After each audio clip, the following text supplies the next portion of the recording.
UFC 317.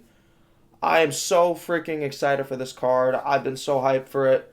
Guys, I took a little break, obviously, from posting for the last couple cards. I was putting everything towards this video.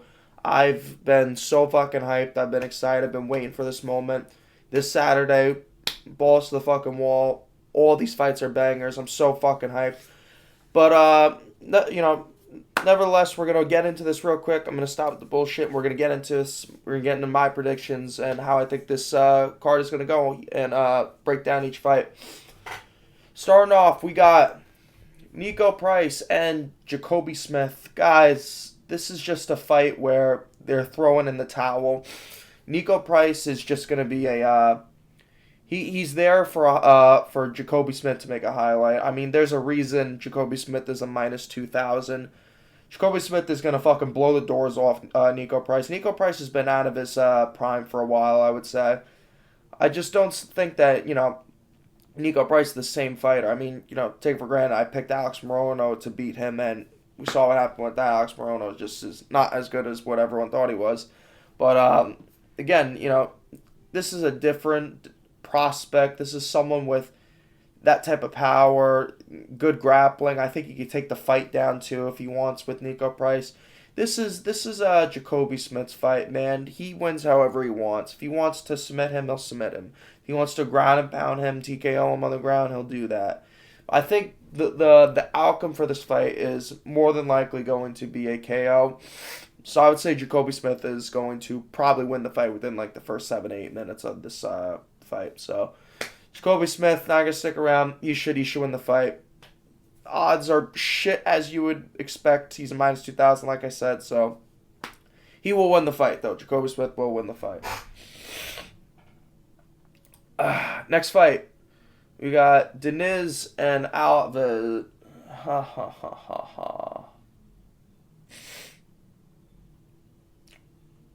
Man, I've been tossing and turning with this fight. I know Alvin and I know Alvin Hines. Was undefeated, but I did a little research on him, kind of making his breakaway into the UFC. Now I think it's going to be too much for him. Deniz is probably going to find his chin and knock him out. I mean, Hines is more of a grappler, I would say. So, it just depends on how Deniz deals with the how his takedown defense looks. I mean, we saw how he did against Tibura, but I don't know. I'm a little iffy with this one. I'll say Deniz should definitely win as long as his takedown defense holds up. Yeah, I'm gonna go with Deniz on this. I think he can find the knockout. Pro kickboxer. Looks good for a for a heavyweight. With his kickboxing, I would say. But yeah. I think Deniz probably will win. I think he finds the chin of Hines and probably gets him out of there. As long as his takedown defense holds up, he should easily win this fight. Moving on. Terrence McKinney. Oh my God.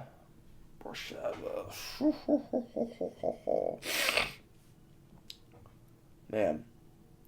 I'm taking Terrence McKinney. Terrence McKinney isn't really impressed. Like, he hasn't really done anything impressive within anything outside of the first round. He's a first-round fighter. So that's the thing that worries me with this fight is if Terrence McKinney can't get this fight done in the first round, then what?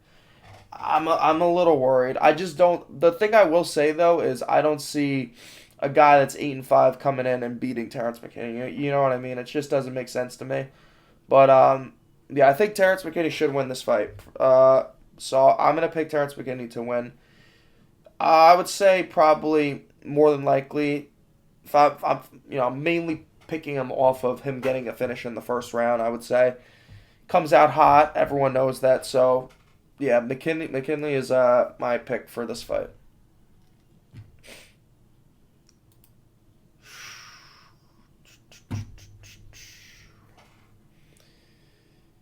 Vivon and Tracy Cortez. I am not picking Tracy Cortez, guys. A lot of people are probably like, what the fuck? But, I don't know. To me, Tracy Cortez, let me ask a real question. What has she done outside excuse me, what has she done in the UFC besides being attractive? She hasn't really impressed me.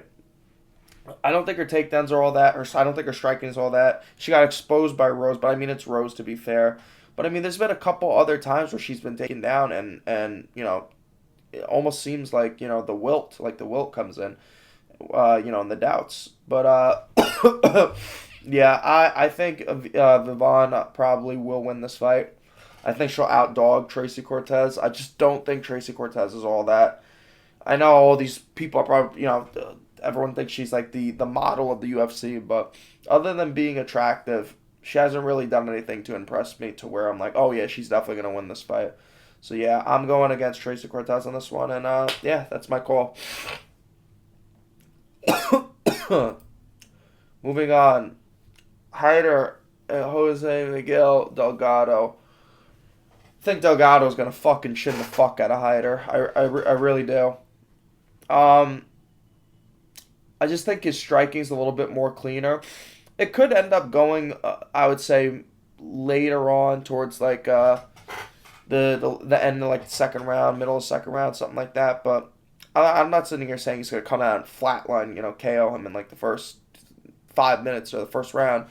I think it could be later on towards like the end of the second, early third, somewhere around there. But yeah, Jose Delgado I think is the cleaner striker, and I think he gets this fight done. Moving on. Jack Hermanson and RoboCop. I am picking RoboCop. The only reason I'm picking RoboCop is because take for granted I know RoboCop's coming off a loss, but to beat RoboCop, you need to have that type of the same type of power that he's throwing coming back at him, which Jared Cannonier obviously possesses. Jack Hermanson is more of a technical striker. He doesn't possess that type of power. I think Gregory Rodriguez, honestly, is going to win this fight, and I think he does it pretty easily. I think he's probably going to knock out Jack Hermanson, or he could outpoint him, whatever the case is. But I just don't think that Jack's going to be able to deal with that type of power that RoboCop is going to be throwing at him. Yeah, so that's my pick. I'm going with RoboCop. Next up, Payne Talbot and Felipe Lima. Oh, man. I've been tossing and turning with this one. This has been actually a pretty tough one for me, but based off of his last fight, I gotta go with Felipe, man. I can't pick the side of Payne Talbot when he has such a hole in his grappling. Now, to be fair, you could say, oh, maybe his grappling improved within 5 months. Fair, but do I really think it's enough to where he'd be able to stop a hot prospect like Felipe Lima with that, heavy grappling and good jiu-jitsu? Probably not. I mean, to be fair, Heine Barcelos never really impressed me with his grappling either. And we saw what he did to Payne Talbot. He fucking ragdolled him. He threw him around like a piece of paper. Payne Talbot's long, good reach, good kickboxing, good with the teeps, power obviously, but man, I just don't know if he's going to be able to deal with that grappling, man. I can't. It's a tough call. It's a tough call to really make, but I don't know. Something's telling me that Felipe Lima is going to look better than Heine Barcelos did in those grappling exchanges. I think he could take the back of Payne Talbot and almost have him in a rear naked choke type of positions, stuff like that. But man, if Payne Talbot's definitely live on the feet though, for sure. Like the striking is definitely going to lean towards him. But I'll tell you right now, if this fight goes to the ground, Felipe, I think, is live for a submission to finish the fight. Yeah, so it's again another tough call, but I think Felipe Lima probably will win this fight. And that'll be the end of Payne Talbot. He'll start to slowly decline, and after that fight, it just goes to show where he is. He's still young, but right now, not a championship caliber fighter. Next fight. Beneil Dariush and Hanate Moicano. Man, I am not going to lie. I've been riding with Hanate Moicano for a very, very long time. When the fight first got announced and they were supposed to fight, I was all Moicano. I was like, dude, this guy can't lose. This guy cannot afford to lose. I mean, I picked him against Benoit Saint Denis, when he was a huge underdog. No one believed in him. I said Renato Moicano was gonna go out there and he's gonna beat the shit out of Benoit Saint Denis, and look what ended up happening. My mind has changed. I'm going with Beneil Dariush. I don't think, but take for granted. You look at Beneil's losses. They're in the top 4 in the UFC in the lightweight division. It's I don't know if I'm ready to say that Beneil Dariush is washed. It just goes to show me, with Renato Moicano's fight, I know it was Islam that he fought, but he got dominated, and like I said, like Beneil's losses aren't that bad either. He lost to Arman Saruki, and then lost to Charles Oliveira too. Lost to the top, guys that are in the top 5, top 4. I don't think they're bad losses. Also, I think Beneil will have a striking advantage too, in my opinion. I think for sure he actually has a striking advantage. They're both the same age. They're both gonna have the same reach. Height is almost similar. These two are both high caliber jiu-jitsu fighters too. I could see either one of these fighters kind of going to distance and either one of them winning, but I'm picking Beneil to win. I would say the fight definitely goes to decision for sure. Again, they're both high caliber fucking jiu-jitsu artists, so I just can't see either of them submitting each other. If anything, I could see one of them catching each other, getting knocked the fuck out. That's definitely possible, and that's live for sure. But yeah, I don't know. I'm going Beneil. I've changed my mind, and I think Beneil Dariush will win this fight, and I think he actually wins by decision. That is my prediction for this fight. Moving on, Brandon Royval and Joshua Van. Oh, man. This could be too much for Joshua Van too soon, but I am picking Joshua Van to win this fight. Only because how great his takedown defense has looked. And I think the striking is going to be a huge, there's going to be a huge skill gap in that striking. I think when you watch the two of them in this fight, it's going to be a clear speed advantage, I think, for Joshua Van. His hands are fucking like lightning fast. Oh, man, I know some people are going to side with Royval, though, just because of how disgusting his jiu-jitsu is. I mean, even if, he's not able to get Van down, I think he could backpack him. And, it doesn't matter how good your takedown defense is. If someone like Brandon Royval is on your back in a backpack situation, you're 9% of the time going to get subbed. So, again, Van... I'm actually surprised that he's a favorite. Very weird. But a slight favorite, I'd say. Almost even. But, yeah, I don't know. I like Joshua Van to win this fight. I've been said that it could be a little too much for him. But I can't see why he can't win this fight. I think it's definitely possible for sure. I think he can win this fight. And... As long as he's able to stuff the takedowns of Brandon Royval and keep the fight standing, probably right off to a decision win. Joshua Van to win. That is my official pick. Next fight on the card: Alessandro Pantoja and Kai Kara France. You gotta go with Alessandro Pantoja, man. It's gotta be the pick. Pantoja is kind of on a pace right now where he's pretty much running laps around the flyweight division. Kind of is on like a Merab tear right now. I mean, the dude's pretty much just cleaned out the whole division. Eventually, I wouldn't be surprised if he tries to go up and fight Merab for the bantamweight title. Man, you look at his wins, obviously, the way, especially, Kai Kara, regarding Kai Kara France, coming off of knocking out Steve Ercik in a brutal fashion, and that was scary. Kai Kara France's power is definitely live to KO Pantoja, but the thing with Pantoja, though, is he has such a fucking chin, man. I mean, that fucking knee that he ate in his last fight, man, that would have knocked out 9% of the people in the flyweight. Pantoja's a dog, bro. Same thing like with the trilogy with Brandon Moreno, outdogged him, won the fight. Steve Ercik outdogged him, won the fight. Pantoja is, like I said, he's almost like a Merab, just great cardio, great conditioning, great wrestling. He's good all around. Pantoja to win this fight is what makes sense to me, and I think he honestly will get it done. So, not going to stick around long. Alessandro Pantoja to win this fight. That is my prediction. Last fight.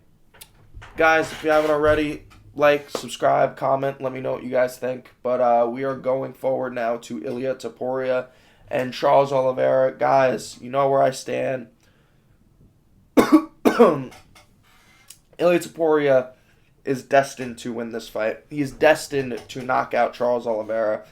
It's not about how he's going to catch him, it's when he's going to catch him. It's only a matter of time, and it's, the inevitable that he knocks him out.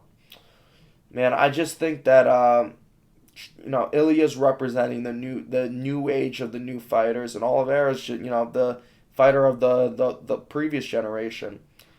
I honestly could see a moment where this could be where we see the old Charles return, where he wilts and wilts. But I wouldn't say he's going back to being a quitter like how Michael Chandler's saying. I think that's a little ridiculous, but like almost like fatiguing, like where those body shots hit him, and I think that's just going to be too much for him.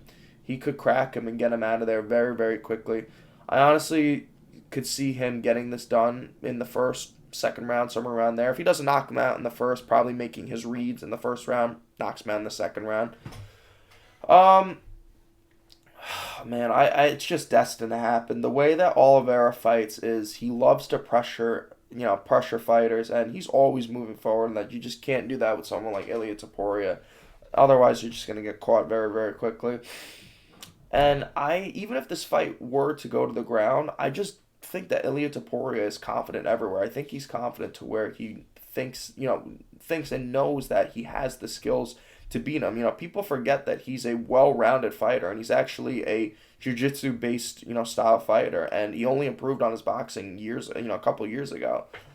But I like I said, even if there could be a possibility that he drops Charles, follows him down for TKO punches, knocks him out like that, or follows him down for a submission of some sort. But more than likely, I'm thinking the way that this is gonna go is it could be a flatline KO where just knocks him out like how he did with Volk, and that's it. Or it could be where he drops him and goes down and probably ground and pounds him, TKOs him for the win. Ah, man, this is like if Topuria wins this is almost like he's guaranteed Hall of Fame already, but you gotta argue that like his last 3 wins, back to back wins, it's a GOAT conversation for probably best 3 wins of all time. Volk, Max, and Charles, you really can't argue that, and especially knocking all 3 of them out. It's absurd. It's unreal. This dude's making a name for himself. Like I said, he's already trying to get himself into that top 10, top 5 conversation.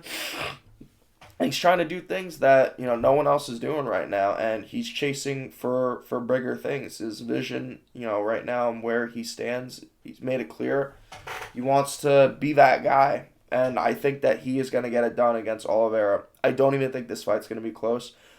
Oliveira, I know some people are saying, he's live and people are overlooking him. And it's not that people overlooking him. It's that people realize and know how dangerous Ilia Topuria is after that Max Holloway fight. And I predicted that he was going to knock out Max Holloway. People told me I was crazy for saying that. And just I've been saying for the last couple, at least like the last year, I would say no one realize, no one really in the UFC I don't think has ever had this type of power in this division. I don't even think McGregor. You could say probably McGregor at light, in his prime at lightweight or featherweight had that type of power. But I just think the way that Ilia does, the way that he does it, and the way that he throws more combinations, not like those 3-piece combinations. Ilia throw like 4 or 5-piece combinations. He's very, very good with his boxing, and his hands are fucking deadly. So yeah, like I said, I really do think that either he's going to crack him in the body and Oliveira could welt and just fall down, and that could be that. Kind of like how he did in the in the Max Holloway fight, in that type of situation, Paul Felder situation. And it really upsets me because I really do like Charles, but this is just. There is absolutely no way that he wins this fight, in my opinion. I just don't see it. I think he's just outmatched everywhere. I think in the grappling he's outmatched. I think in the striking he's outmatched. Um, yeah, there's no way that I could pick Charles to win this fight. I think Ilya is 100% a lock. I think he's going to knock out Charles Oliveira, and I think it's going to be a violent, vicious knockout. Very, very brutal. And I've been waiting for this fight, and I'm very, very excited, and I can't wait for this card, guys, this Saturday. I'm actually really upset about the Paulo Costa fight and Roman Kopylov fight. I was looking forward to that, but per usual, Paulo Costa pulls out, cancels. It is what it is, but still a banger card, still a lot of good fights, as I just went over. So that's pretty much it. Short, sweet, simple, guys.